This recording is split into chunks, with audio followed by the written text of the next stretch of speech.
Nothing in America is actually finished anymore. Homes aren't paid off, they're refinanced. Healthcare is never settled. It's negotiated, billed, appealed, and postponed. Education doesn't end. It follows people for decades. Even emergencies aren't emergencies anymore. They're payment plans. Life no longer moves in chapters. It rolls forward in monthly obligations, due dates, and renewals. This didn't happen because people were irresponsible. It happened because credit slowly replaced stability. This is what happens when a country runs on credit for too long. For most of American history, credit was a tool, not a lifestyle. It existed at the edges of life, not at the center of it.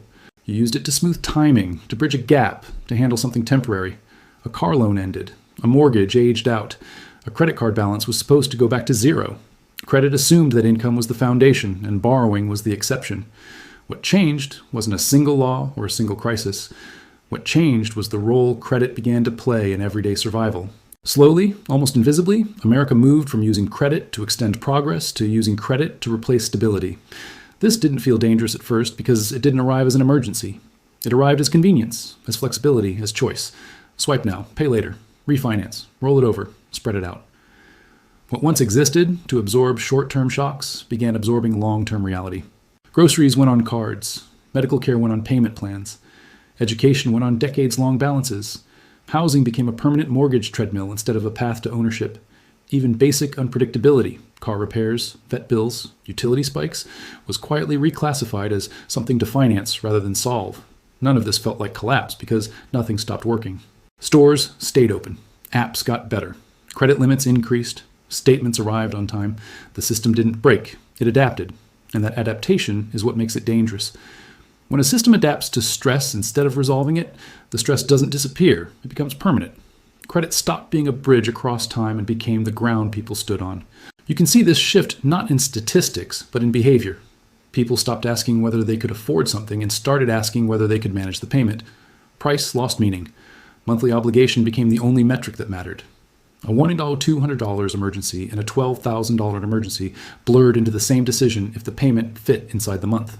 That shift seems small, but it rewires how a society thinks. When payment replaces price, debt stops being a red flag and starts being the default language of life. This is how a country begins to live ahead of itself, quietly borrowing stability from a future it assumes will be richer, calmer, and more forgiving than the present. For a long time, that assumption felt safe.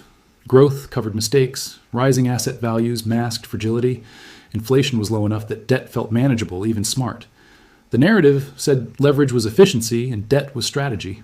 But something fundamental was lost in that story. Slack. Slack is what allows systems to absorb failure without cascading. Slack is what lets households handle a bad month without unraveling. Credit didn't create slack, it consumed it. Each refinance, each extended term, each low monthly payment solution traded resilience for relief. The relief felt good, so the trade went unnoticed.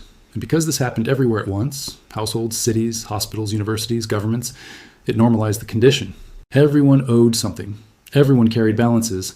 Everyone planned around future income that was already partially spoken for. This is the moment the credit era truly began, when borrowing was no longer tied to exceptional moments, but to ordinary life, when the baseline cost of existing exceeded what current income could comfortably support, when credit stopped being a choice and became infrastructure. You don't see infrastructure until it fails. By then, it's too late to ask whether it should have been built this way. What makes this era difficult to recognize is that it doesn't feel reckless. It feels responsible. Payments are automated, budgets are optimized, apps show progress bars and reward points. There is no chaos, no visible panic, just a quiet dependency on the assumption that tomorrow will be better enough to justify today. That assumption held for decades, which is why the system expanded so smoothly. But systems built on borrowing from the future all share the same vulnerability. They require confidence more than they require cash. The moment confidence weakens, when people stop believing that effort will catch up, that income will outrun costs, that emergencies will remain manageable, the entire structure begins to feel heavier. Not broken, just heavier.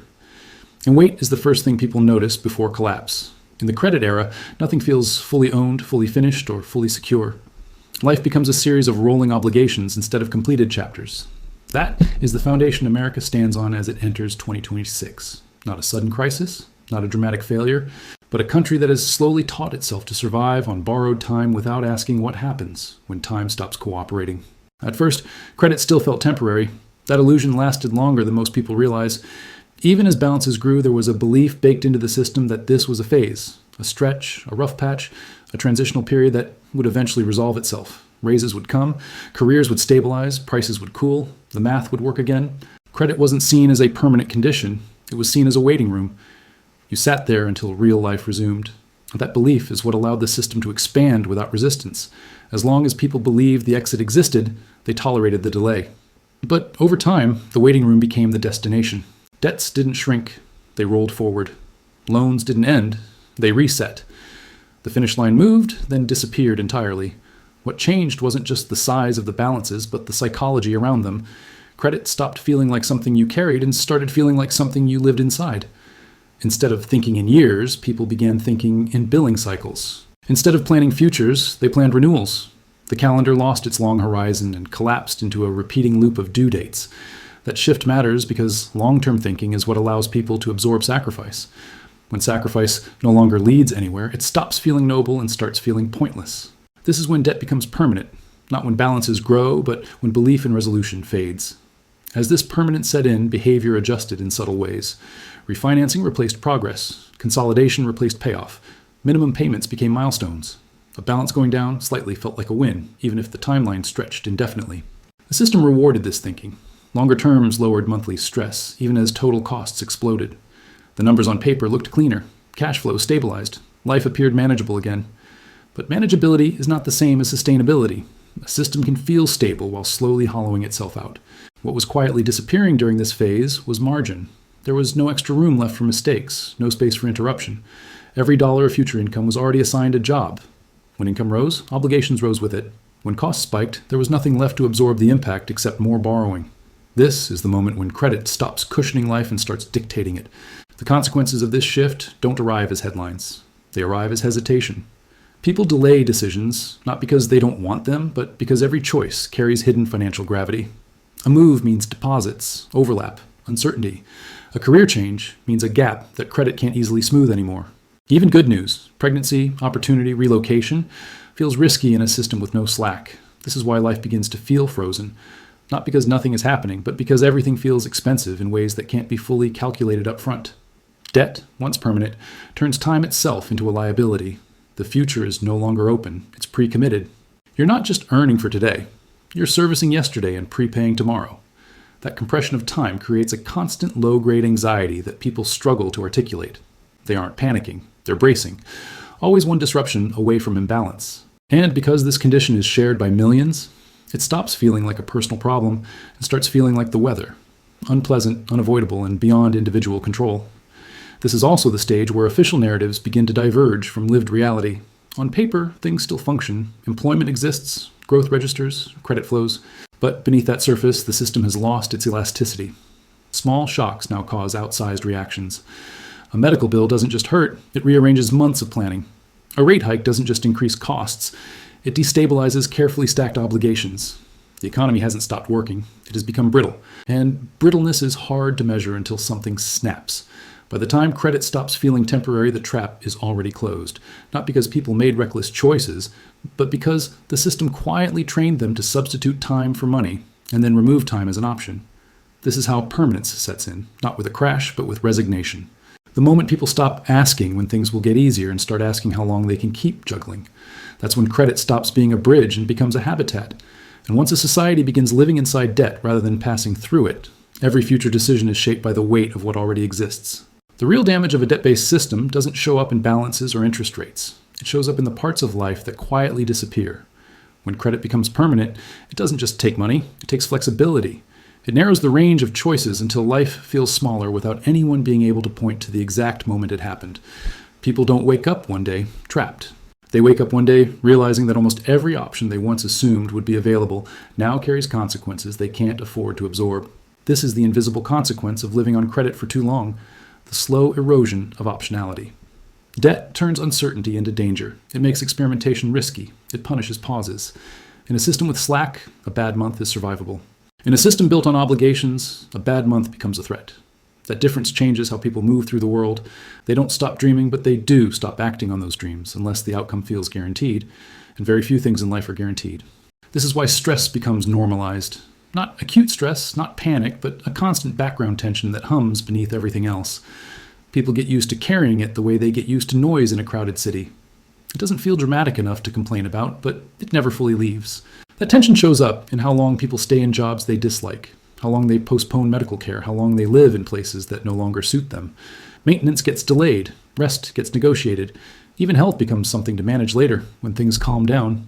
Except they never do. Credit allows problems to be postponed, but it also ensures they arrive compounded. A small repair ignored becomes a major expense. A symptom ignored becomes a crisis. The system doesn't collapse because of one big failure. It weakens because of thousands of deferred ones stacking on top of each other. What makes this phase especially corrosive is that it looks like responsibility from the outside. People are paying their bills, they're showing up, they're staying afloat. But survival is not the same as progress. When most energy goes toward maintaining balance, nothing is left for advancement. Families delay milestones, moves are postponed indefinitely. Skills stagnate because risk becomes unaffordable. The economy still moves, but it moves without momentum. People are busy, yet nothing feels like it's building towards something better. This is how a society can be both exhausted and unfulfilled at the same time. Effort no longer correlates with improvement, and that breaks something deeper than finances. It breaks trust in the system itself. Over time, this lack of trust reshapes social behavior. People become cautious, inward-focused, and defensive. They stop volunteering time they might need later. They stop helping others in ways that carry financial exposure. Community weakens not because people don't care, but because they can't afford to. Every favor now has a hidden cost. Every generosity competes with an obligation already waiting. Even relationships feel heavier when everyone is operating with thin margins. This is how economic fragility turns into social fragility. Not suddenly, not violently, but gradually, as people retreat into smaller, safer circles. The public space empties. The private burden grows. Debt also changes how people perceive the future. Instead of something to build toward, it becomes something to manage around. Long-term goals feel abstract when the short term is crowded with demands. Planning turns defensive. How to avoid falling behind rather than how to move forward. That mindset is rational in a fragile system, but it's also self-reinforcing. When enough people operate this way, growth slows, innovation narrows, and the system becomes even more dependent on borrowing to maintain appearances. This is the quiet loop that forms. Debt reduces options, reduced options, increase reliance on debt. By the time this pattern becomes visible, it feels normal. People blame themselves for feeling stuck, even though the structure itself is what limits movement. This is why the most profound consequence of long-term credit dependence isn't financial collapse, but psychological contraction. A country can still function while its people slowly stop believing that effort will meaningfully change their trajectory. That belief is what turns work into purpose and sacrifice into investment. When it erodes, people don't revolt, they disengage, they lower expectations, they adapt downward. They learn how to survive inside constraints rather than push beyond them. And from the outside, it can look like resilience. But resilience without hope isn't strength, it's endurance. And endurance, when stretched too long, becomes a quiet form of loss that no statistic can fully capture. What makes 2026 feel different isn't that the system suddenly stopped working. It's that the margin for error finally disappeared in a way people can feel every day. For years, the credit-based model relied on the assumption that something would eventually relieve the pressure. Lower rates, higher wages, a return to normal costs, some future correction that would make the trade-offs worth it. That assumption acted like glue, holding the structure together even as the weight increased. By 2026, that glue is weak. Not because of one event, but because the delays ran out. The future that was supposed to absorb the strain has already been partially spent. And what remains is a present that has to carry obligations built under very different expectations. The result isn't chaos, it's tightness. Everything works, but only barely. And systems that work only when nothing goes wrong are not stable systems. They're tense ones. This is the year when small disruptions stop being absorbable. A rate adjustment, an insurance renewal, a utility spike, things that once felt manageable now trigger cascading decisions. Something else has to give. Repairs get postponed again. Coverage gets reduced. Savings plans are paused indefinitely. None of these choices feel dramatic on their own, but together they create a sense that life is constantly being negotiated downward. People aren't shocked anymore. They're tired. The question is no longer, how do I get ahead? It's, what can I afford to let go of next? That shift in mindset is subtle but powerful. It signals that people no longer believe stability is something they can build toward, only something they can temporarily defend. In 2026, the fragility becomes visible because it stops being theoretical. Infrastructure failures feel personal when power goes out more often or services slow down. Healthcare strain feels real when appointments stretch further out and costs rise faster than coverage. Housing feels immovable when selling, downsizing, or relocating all carry financial penalties that negate the benefits. The system offers fewer exits at the same time it demands more commitment. That's when pressure turns inward. People stop expecting relief from institutions and start quietly adjusting their lives around permanent constraint. This isn't panic, it's adaptation. And adaptation can look calm even when it's corrosive. What's especially unsettling about this moment is that it doesn't come with a clear villain or a clear fix. There's no single policy to point to, no obvious lever to pull that restores slack overnight. The debt wasn't accumulated recklessly in one place, it was distributed carefully everywhere. That makes the strain harder to confront and easier to normalize. When everyone is partially burdened, no one feels exceptional enough to demand change. Instead, there's a collective lowering of expectations. People stop being surprised by delays, fees, and reductions. They build them into their assumptions about life.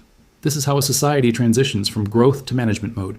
Still moving, still functioning, but no longer expanding in ways that feel meaningful to those inside it. By this stage, the system's dependence on confidence becomes obvious. Nothing catastrophic has to happen for things to feel worse. All it takes is the quiet realization that tomorrow will look a lot like today, only slightly more expensive and slightly more constrained. That realization doesn't spark outrage, it drains momentum. People conserve energy, they make smaller plans. They choose certainty over possibility. And that collective choice, repeated millions of times, reshapes the economy far more powerfully than any single crisis. 2026 stands out not as the year everything collapsed, but as the year it became clear that the old promises no longer applied. Not because they were broken overnight, but because they had already been quietly mortgaged away. Countries rarely collapse in the way people imagine. There is no single moment when the lights go out and everyone agrees something has ended. More often, what disappears first is belief. The belief that effort will be rewarded. The belief that sacrifice will eventually lead somewhere better. The belief that tomorrow will be more forgiving than today. When a country runs on credit for too long, money isn't the only thing being borrowed from the future. Trust is borrowed too. And trust, unlike capital, doesn't compound.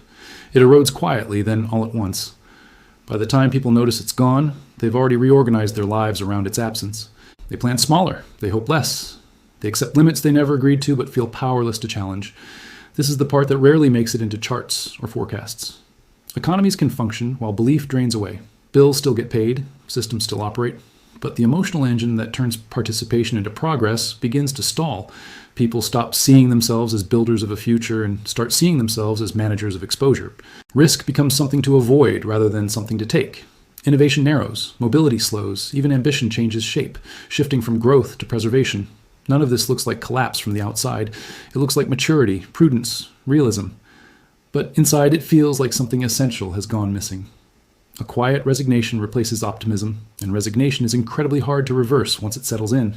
What makes this moment especially difficult is that it doesn't offer a clean ending. There's no reset button for a system built on obligations layered over decades. Credit doesn't demand resolution, it demands continuation. Roll it forward, extend the term, adjust the payment. As long as people believe that continuation is sustainable, the system survives. The danger isn't that the system fails tomorrow, it's that it survives in a diminished form for so long that people forget what expansion ever felt like. Survival becomes the goal. Stability becomes aspirational. And growth, real growth, starts to feel like something that belonged to another era. The final cost of running a country on credit isn't bankruptcy, it's compression. Lives get smaller, timelines shrink, possibility narrows.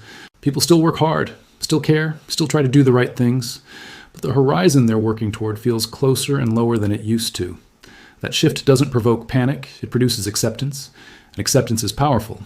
It allows systems to continue long after they stop serving the people inside them. This is why debt-driven eras don't end with explosions. They end with quiet adjustments that slowly redefine what normal looks like. America didn't choose this moment all at once. It financed it, piece by piece, payment by payment, assumption by assumption. Each decision made sense in isolation. Together, they built a structure that depends on the future behaving perfectly. The future rarely does. What comes next isn't guaranteed collapse or guaranteed recovery. It's something more uncertain and more revealing. A test of whether a society can rebuild belief after it has spent so much of it just to stay afloat. And that question lingers, unresolved, long after the last statement is paid and the last balance is rolled forward. Because the true debt left behind is not on paper. It's the weight of a future that feels already spoken for.